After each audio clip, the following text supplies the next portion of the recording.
Bismillah, di daerah Ana pembayaran fidyah sudah ditentukan sebesar 15.000.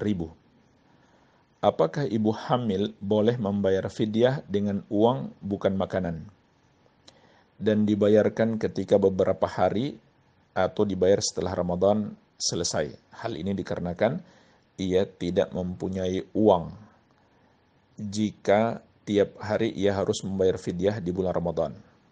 Dari fulana di Tobuali, Babel. Jawabannya, pendapat yang paling kuat insyaallah ta'ala, wanita hamil dan menyusui adalah mengqadha puasa, bukan membayar fidyah. Wanita hamil dan menyusui yang tidak sanggup puasa atau khawatir jika puasa, boleh berbuka dan kewajibannya adalah mengqadha, bukan membayar fidyah.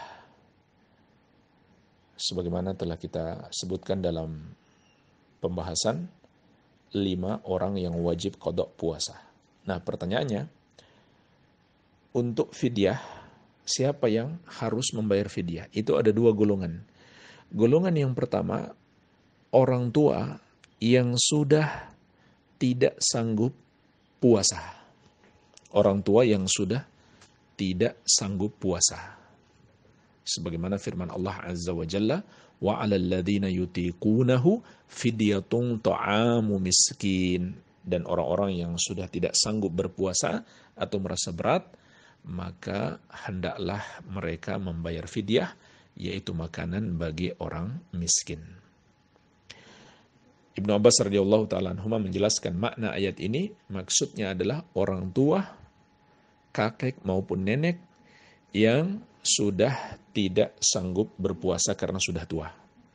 Kemudian golongan yang kedua dikiaskan dengan itu, orang sakit yang sudah tidak diharapkan kesembuhannya. Maksudnya sudah sulit diharapkan karena sudah lama sakitnya bertahun-tahun.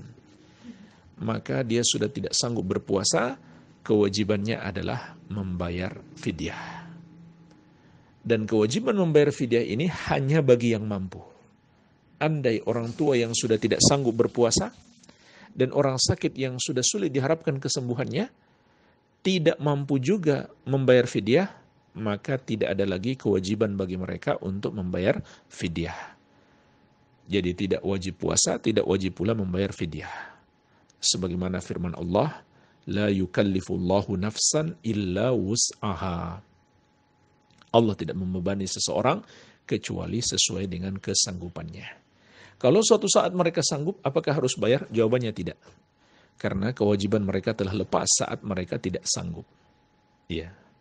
Sama dengan kewajiban zakat.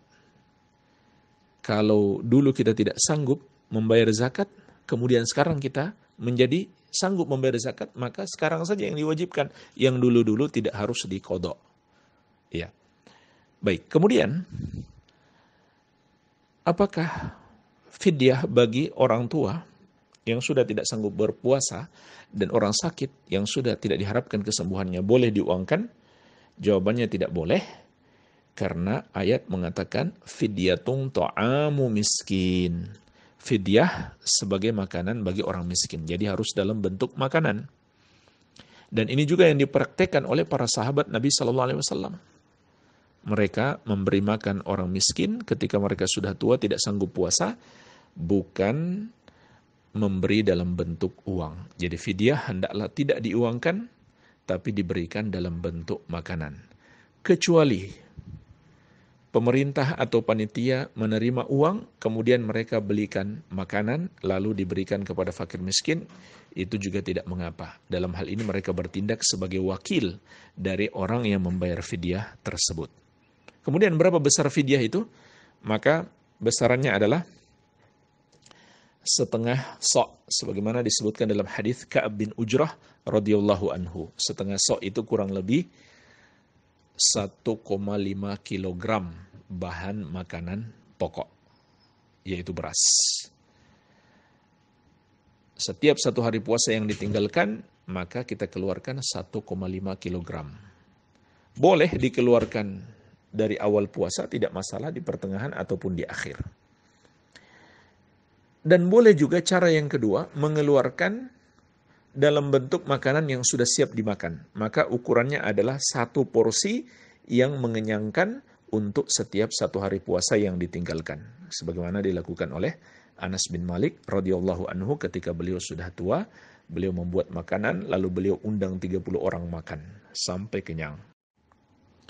Sebagai tambahan, pada dasarnya fidyah tidak boleh diuangkan, kecuali dalam kondisi darurat, misalkan sangat sulit untuk mendapatkan beras, atau bahkan tidak ada lagi yang jual beras karena masa-masa sulit atau orang sudah pada mudik, maka tidak mengapa insyaallah ta'ala diberikan dalam bentuk uang. Ini kondisi lain, kondisi darurat.